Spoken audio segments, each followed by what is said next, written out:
नमस्कार दोस्तों, स्वागत है आप सभी का आगम ऑनलाइन क्लासेस के यूट्यूब चैनल पर। दोस्तों, हम पढ़ रहे हैं राजस्थान का इतिहास और राजस्थान के इतिहास में भी हम पढ़ रहे हैं मेवाड़ का इतिहास।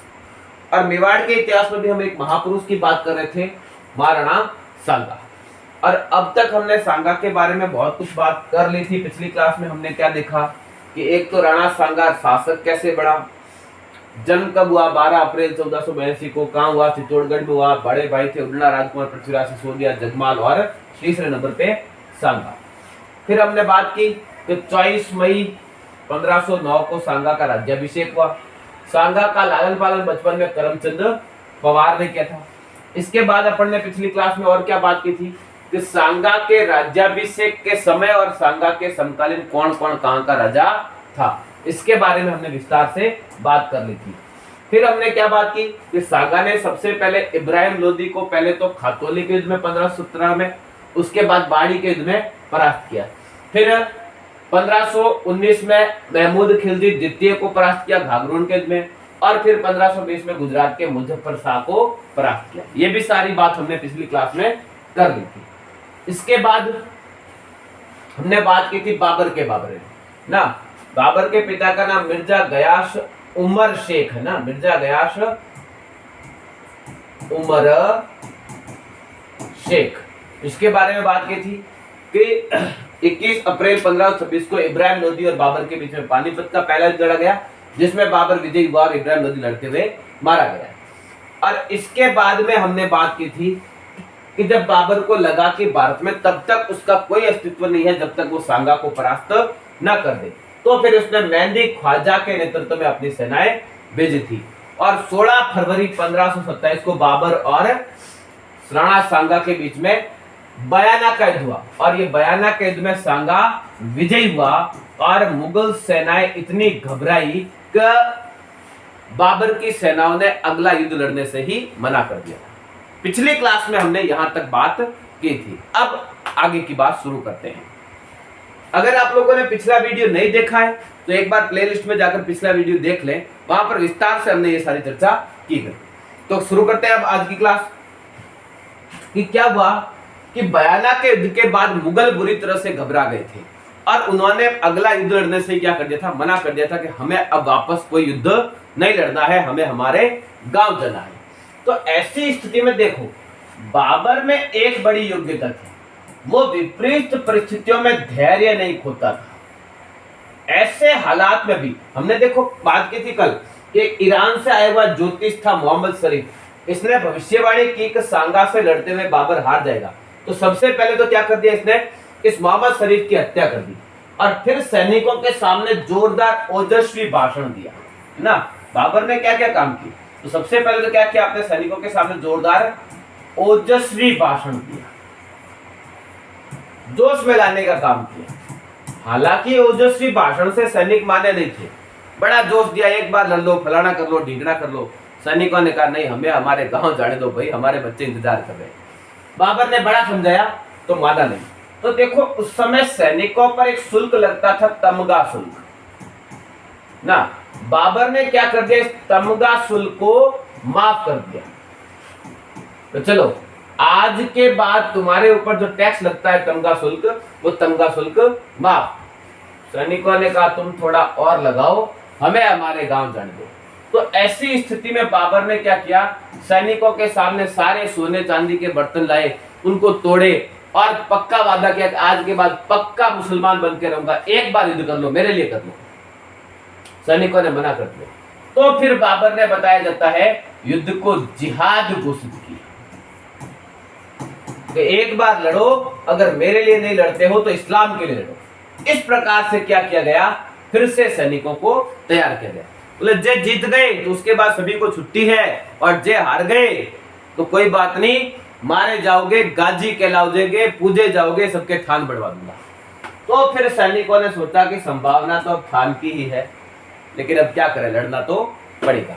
तो इस प्रकार से बाबर ने क्या कर दिया, फिर से एक बार अपनी सेनाओं को तैयार कर दिया।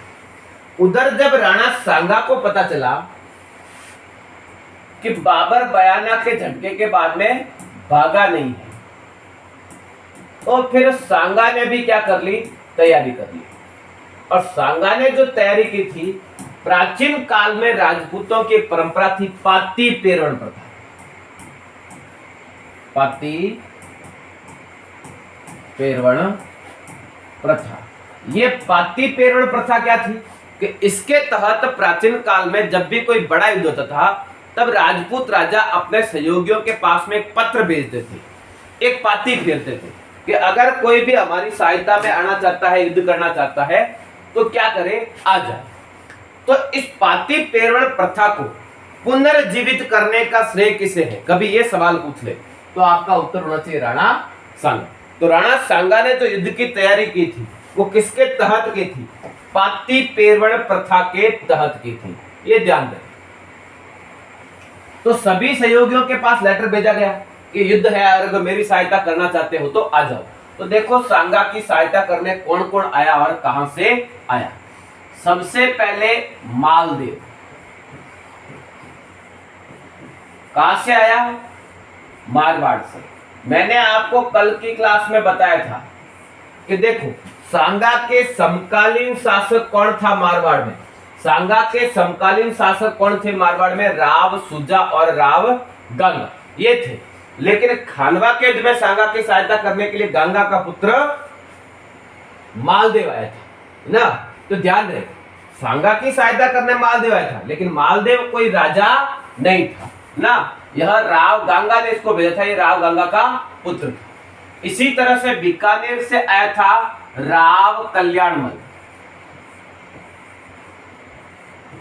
राव कल्याणमल ये कहां से आया?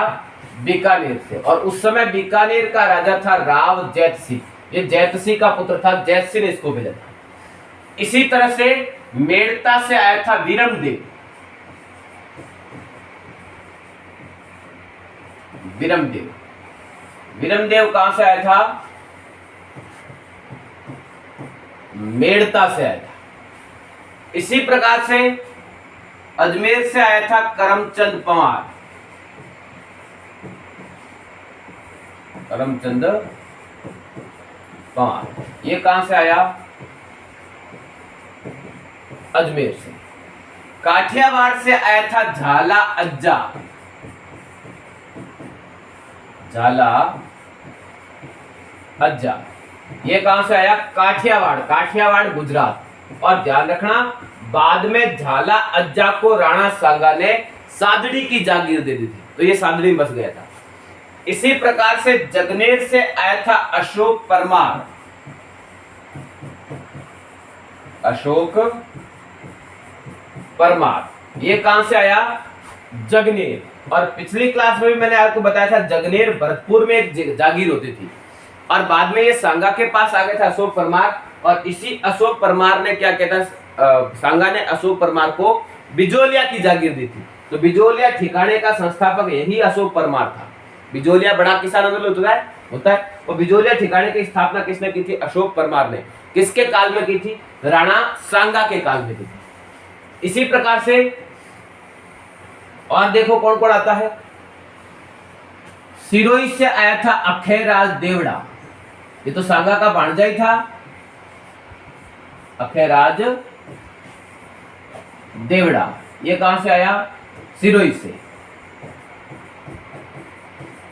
रायसीन से आया था सल हिंदी तंवर।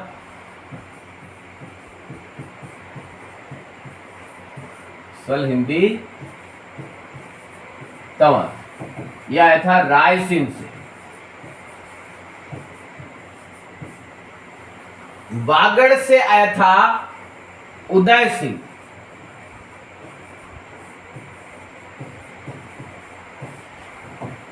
यह आया वागड़ से।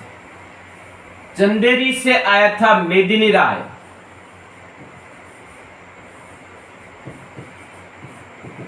यह आया चंदेरी से। फिर देवरिया से आया था रावत बाग सिंह। रावत बाग सिंह यह आया था देवरिया से। देवरिया मतलब आज का प्रतापगढ़, ध्यान रखना, आज का वर्तमान के प्रतापगढ़ को उस कालखंड में क्या कहते थे? देवरिया। मेवात से आया था हसन खां। हसन खां ये कहां से आया? मेवात से, सांगा के पक्ष में था, ये ध्यान रखना। नागौर से आया था खानजादा दौलत खां। खानजादा दौलत खां ये कहां से? नागौर से। और दिल्ली से आया था महमूद लोदी। ये इब्राहिम लोदी का भतीजा बताया गया है, बच्चे कई स्थानों पर भाई भी बताया गया है ना। महमूद लोदी ये कहां से? दिल्ली से। तो ये सभी वो प्रमुख प्रमुख योद्धा है जो खानवा के युद्ध में राणा सांगा की सहायता करने के लिए आए ना। तो इन प्रमुख प्रमुख कुछ का तो नाम आपको याद है, एग्जाम की दृष्टि से रखना है। मालदेव जी एग्जाम में पूछे जाते हैं, कल्याण बल पूछा जाता है, अपना झाले अज्जा एग्जाम में आता है, अशोक परमार तो बिजोलिया ठिकाने के हिसाब से इंपॉर्टेंट है, और ये तीनों काफी इंपॉर्टेंट है। हसन खां मेवाती, खानजादा दौलत खां, महमूद लोदी, ये भी सांगा की ओर से लड़े है ना। तो फिर बाबर भी सेना लेकर रवाना हो गया और हमारा सांगा भी सेना लेकर रवाना हो गया, और कहां पहुंचे? खानवा का मैदान। खानवा का युद्ध कब हुआ? तो 17 मार्च 1527। कहां पड़ता है खानवा? रूपा रेल नदी के किनारे। कौन सी नदी है? रूपा रेल नदी के किनारे। रूपा रेल नदी के किनारे रूपावास तहसील में, रूपावास तहसील में, जिला भरतपुर, जिला भरतपुर। युद्ध किस किस के बीच हुआ? हम सब जानते हैं, बाबर और राणा सांगा के बीच। बाबर और राणा सांगा के बीच, इन दोनों के बीच में युद्ध हुआ था, है ना। और हम सब जानते हैं कि इस युद्ध में बाबर जीता था। बाबर के जीतने का कारण क्या था? तो एक तो थी बाबर की तुगलू नुमा युद्ध पद्धति, है ना। तुगलू नुमा युद्ध पद्धति, और दूसरा क्या था? बाबर के पास में मजबूत तोपखाना। इनकी वजह से बताया जाता है बाबर जीता था। अब ये तुगलुनुमा युद्ध पद्धति क्या थी? तो देखो, इसमें क्या करते थे? इस प्रकार से रथों को, लाड़ियों को लगा दे, गाड़ियों को लगा देते थे ना, और फिर देखो यहां बीच में तोपें रख दी जाती थी इस प्रकार से, और ये जो आगे का हिस्सा है इसको दुर्ग की तरह पैक कर देते थे, और फिर सेनाएं 4 भागों में बांट दी जाती थी इस प्रकार से ना। और फिर जब युद्ध होता था तो शुरुआत में इन लोगों का शैली जो थी वो रक्षात्मक शैली थी। ये डटे रहते थे, युद्ध नहीं करते थे, सिर्फ रोकने का काम करते थे। और ये वाला भाग, केवल यही वाला भाग सक्रिय होता था। जब अगली सेना आक्रमण करती थी और ये लोग जब थक जाते थे, तब अचानक ये पीछे हट जाते थे और ये आगे आते थे। तो ये जो सैनिक थक गए वो तब आराम करेंगे, और सामने की सेना में जो थके हुए सैनिक हैं उन पर ये रेस्ट किए हुए सैनिक क्या कर देते थे?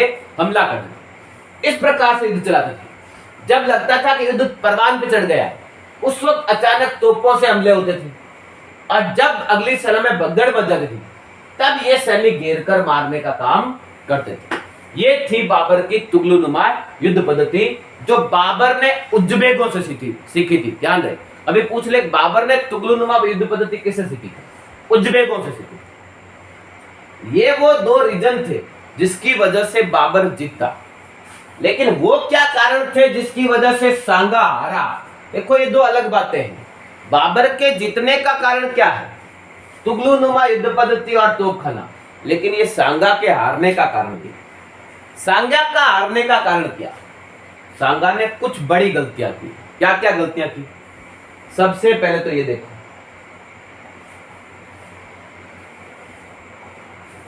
बयाना का युद्ध जो कब हुआ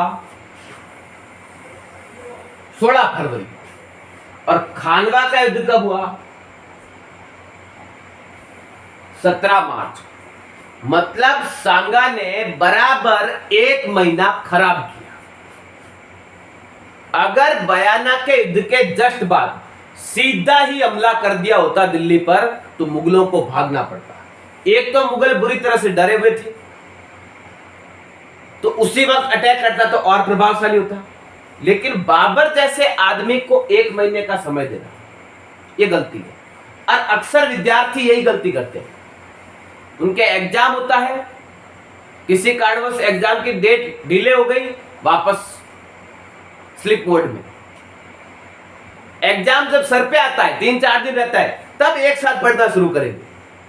वैकेंसी का इंतजार करेंगे, वैकेंसी आएगी तब पढ़ेंगे। अरे भाई, वैकेंसी आने के बाद नहीं होती है पढ़ाई, पढ़ाई वैकेंसी आने के पहले होती है। वैकेंसी आने के बाद तो रिवीजन होता है। और उसमें भी कुछ लोग 3rd ग्रेड का एग्जाम दिया, अभी बैठे इंतजार कर रहे हैं। रीट का एग्जाम दिया, रिजल्ट आया, बैठ गए। अरे भाई, जिस दिन रीट का एग्जाम दिया उसी दिन तय हो गया था कि आपको 3rd ग्रेड का एग्जाम देना है, तो उसी दिन आपको उसकी तैयारी में लग जाना चाहिए था। आरएस प्रीलिम्स का एग्जाम दे रहे हैं, एग्जाम दिया और उसके बाद में बैठ गए। अरे भाई, सिर्फ प्रीलिम्स थोड़ी देना है, आगे मेंस भी देना है आपको। तो प्रीलिम्स का एग्जाम खत्म हुआ, अगले ही दिन मेंस की तैयारी में लग जाना है। रिजल्ट का इंतजार करेंगे, खुद पर कॉन्फिडेंस नहीं है, आत्मविश्वास नहीं है। ऐसे नहीं होता। एग्जाम की डेट आ गई, फिर अब सारी किताबें लाओ और पढ़ो, ऐसे नहीं होता है। तैयारी पहले से होती है। और आरएस की तैयारी करने बैठे तो सिर्फ प्रीलिम्स की तैयारी होती है, पहले से तैयारी मेंस की होनी चाहिए। यही गलती कर रहे हैं। सांगा ने बाबर जैसे आदमी को 1 महीने का टाइम दे दिया, यह बहुत बड़ी गलती है। ऐसे नहीं चलता। आपको हाथों हाथ निर्णय लेना चाहिए था। फिर आवश्यकता से अधिक सेना ले गया। इतनी सेना की आवश्यकता थी ही नहीं। आपको एग्जाम देना है पटवारी का, कांस्टेबल का, और किताबें लेके आए हो आरएस की, यह भी गलती है। इतनी बड़ी फौज आप लेकर गए, तो इतनी बड़ी फौज का संचालन कैसे करोगे, कंट्रोलिंग कैसे करोगे? और यहां जो आए हैं, ये जो बड़े बड़े योद्धा आए हैं, इनकी स्वामी भक्ति या इनके सैनिकों की स्वामी भक्ति सांगा के प्रति नहीं है, इनके सैनिकों की स्वामी भक्ति अपने अपने नेता के प्रति। जैसे ही इसमें से किसी की मृत्यु हो जाए, तो उसके बाद में क्या हो रहा है, जो उनके सैनिक हैं वो अब कोई निर्देश देने वाला भी नहीं है। दूसरा, इन सैनिकों में आपस में कोई तालमेल भी नहीं था। कोई मारवाड़ से आया था, कोई मेवाड़ से आया था, कोई देवरिया से आया था, कोई बीकानेर से आया था। ये सैनिक एक दूसरे को जानते भी नहीं, इनका आपस में कोई तालमेल नहीं। और जो सांगा केंद्र में रहकर या युद्ध के बाहर रहकर इस पूरी सेना का संचालन कर सकता था, निर्देश दे सकता था, वो सबसे आगे लड़ रहा था। ऐसे नहीं होता। इतने बड़े युद्ध में आपको बहुत प्लानिंग के साथ काम करना पड़ता है। सांगा को लगा जैसे इब्राहिम को हराया, जैसे महमूद को हराया, वैसे इसको भी हरा देंगे। ये बाबर था, ये पूरी प्लानिंग से आया था, पूरी तैयारी करके आया था। और अपन ने कोई प्लानिंग की ही नहीं, कोई तैयारी की ही नहीं। अगर आपने इतनी बड़ी फौज बुलाई है, तो फिर आपको पहले उनको ट्रेनिंग देनी पड़ेगी, फिर उनको लेकर सीधे युद्ध में नहीं जा सकते। या तो आपको इनको टाइम ही नहीं देना था, बयाना के युद्ध के जस्ट बाद हमला कर देना था, और फिर अगर आपने टाइम दिया तो फिर प्रॉपर टाइम देना था, और सभी सैनिकों को बुलाकर इनका आपस में तालमेल बिठाना था, फिर से ट्रेनिंग देनी थी। ऐसा कुछ नहीं। खुद सांगा सबसे आगे लड़ रहा था, हाथी पर सवार था, और एक तीर लगने से सांगा घायल हो गया। ऐसी अवस्था में सांगा को मालदेव कहां ले गया? बसवा ले गया। बसवा पड़ता है दौसा में। और पीछे सांगा के स्थान पर राजकीय प्रतीक धारण किए थे झाला अज्जा ने, ध्यान रहे, झाला अज्जा ने। और ये लड़ते हुए वीर गति को प्राप्त हुआ। बसवा में जब सांगा को होश आया तो इसने प्रतिज्ञा कर ली। पूछा क्या हुआ, तो कहा साहब हार गए, राजपूतों की प्रतिष्ठा को बड़ा आघात लगा, इतनी बड़ी फौज लेकर गए और क्या हो गया, हार गए। तो इसने प्रतिज्ञा कर ली कि जब तक मैं बाबर को वापस खदेड़ कर दूं, वापस चित्तौड़गढ़ नहीं जाऊंगा और अपने सिर पर पगड़ी नहीं बांधूंगा। बताया जाता है खानवा के युद्ध के बाद सांगा ने साफा नहीं पहना था, एक कपड़ा ही लपेट कर रखता था, चीरा लपेट कर रखता था। यह भी ठीक नहीं था एक्चुअल में। सांगा को मेवाड़ जाना चाहिए था, वो उसका अपना एरिया था, वहां पर वो बेहतर तैयारी कर सकता था। वो कहाँ गया? रणथंभौर गया और मेवाड़ न जाने की प्रतिज्ञा कर ली और रणथंभौर में रहते हुए वापस अपनी सेना की तैयारी करने लगा। इधर बाबर अपने आप को सुदृढ़ कर चुका था। सांगा के हारते ही छोटे मोटे राजाओं ने बाबर की अधीनता स्वीकार कर ली थी। अब बाबर का अगला जो टारगेट था वो था चंदेरी, और चंदेरी का शासक था मेदिनी राय जो सांगा का सामंत था। अब बाबर ने तय किया कि किसको परास्त करना है? मेदिनी राय को परास्त करना है। ये सांगा का ही आदमी था। और जैसे ही रणथंभौर में सांगा को यह पता चला कि बाबर अपनी सेना लेकर चंदेरी की ओर जा रहा है, ये वहीं से हाथों हाथ अपने जो भी छोटी मोटी थोड़ी बहुत सेना थी उनको ही लेकर रवाना हो गया कि चलो मेदिनी राय की सहायता करनी है, बाबर से युद्ध करना है। अब जो सांगा के अपने सामंत थे वो घबराए हुए थे, डरे हुए थे अंदर इधर कि इतनी बड़ी फौज लेकर गए और फिर भी हार का सामना करना पड़ा।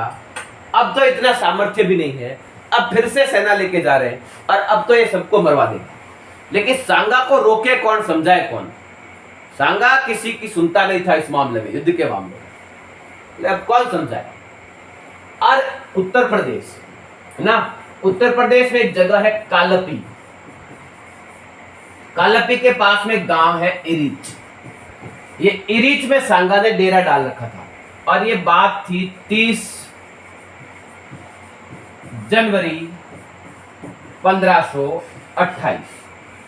30 जनवरी 1528 को सांगा के अपने ही सामंतों ने सांगा को जहर दे दिया, जिससे इरीच नामक स्थान पर राणा सांगा की मृत्यु, एक महान नायक की मृत्यु कब हुई? 30 जनवरी 1528 को। कहां हुई? इरीच में। ध्यान रहे, सांगा का अंतिम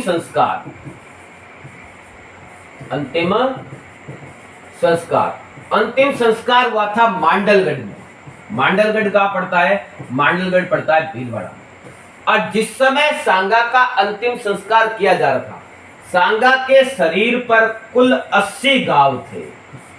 अपन ने पहली क्लास में बात की कि 80 घाव लगे तन पे फिर भी रार नहीं मनते। 80 घाव, पूरा कटापटा था।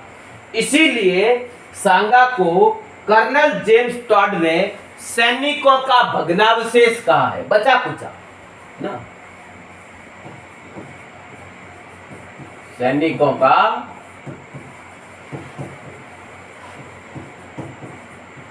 भग्नावशेष। किसने कहा है? कर्नल जेम्स टॉड ने कहा है। किसको कहा है? राणा सांगा को कहा है। राणा सांगा को हिंदू पथ भी कहा जाता है, हिंदू पथ ना।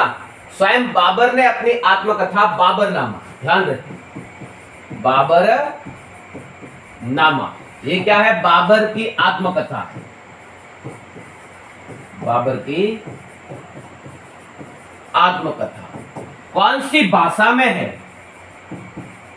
ये चगताई तुर्की भाषा में लिखी गई थी, ध्यान रखना, चगताई तुर्की भाषा में। ध्यान रखना, कभी कभी ये सवाल आता है बाबरनामा लिखी गई थी फारसी में, उर्दू में, संस्कृत में, तुर्की में। ये तुर्की भाषा में, फारसी में नहीं है। और इसमें बाबर ने लिखा है कि सांगा 7 राजा, 9 रावण तथा 104 सरदारों का मालिक है।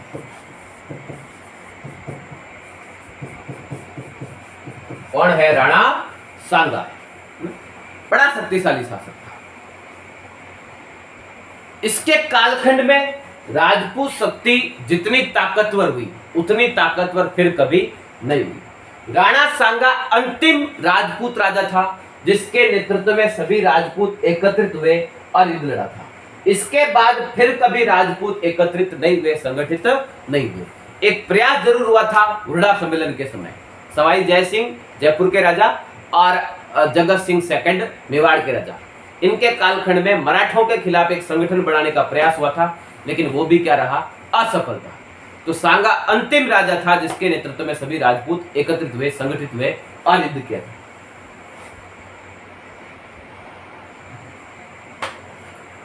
सांगा के ही ज्येष्ठ पुत्र का नाम था भोजराज, थोड़ा ये भी ध्यान रखना।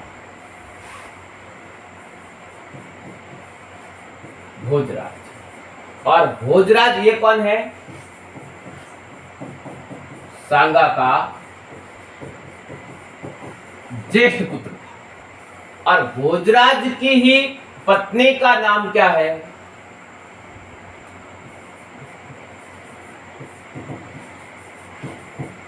मीराबाई। मतलब मीराबाई राणा सांगा की ज्येष्ठ कुलवधू थी। दूसरा और एक ध्यान रखना है कि राणा सांगा के काल में आपके टोंक में एक प्रसिद्ध मंदिर है डिग्गी के कल्याण जी। डिग्गी के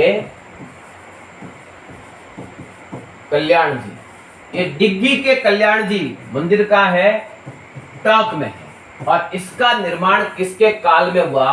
राणा सांगा के काल में हुआ। तो दोस्तों, हमने 2 क्लास में एक महापुरुष के बारे में बात की, राणा सांगा, जिसका काल संपूर्ण राजपूत शक्ति का चरमोत्कर्ष काल। एक हाथ नहीं था, एक आंख नहीं थी, एक पैर नहीं था ना। करमचंद पवार ने बचपन में लालन पालन किया और जल्दी ही इसने क्या किया? संपूर्ण राजपूत राजाओं को संगठित किया और अपने अधीन किया। सांगा ने दिल्ली को हराया, सांगा ने मालवा को हराया, सांगा ने गुजरात को हराया, सांगा ने बाबर को हराया। लेकिन बाबर से ही खानवा के युद्ध में क्या हो गया? सांगा पराजित हो गया। अपने ही सामंतों द्वारा जहर दिए जाने के कारण सांगा की डेथ हुई। सांगा का अंतिम संस्कार मैंने बता दिया कहां पर हुआ, मांडलगढ़ में। और मांडलगढ़ कहां पर है? भीलवाड़ा में है। यहां अंतिम संस्कार हुआ। यहीं पर सांगा का स्मारक है। एक सांगा का चबूतरा बसवा दौसा में भी बना हुआ है, ध्यान रखें। तो ये था राणा सांगा। तो दोस्तों, आज के लिए इतना ही, बाकी की बात हम अगली क्लास में करेंगे। चैनल को सब्सक्राइब जरूर करें, क्लास को शेयर जरूर करें, क्योंकि अब राणा सांगा के बाद में हम उदय सिंह और महाराणा प्रताप के बारे में बात करने वाले हैं। तो क्लास को शेयर जरूर करें और अब चैनल से जुड़े रहें। लगातार क्लास चल रही है, आप लोग अपना सहयोग बनाए रखें, मैं अपना लगातार मेहनत करता रहूंगा।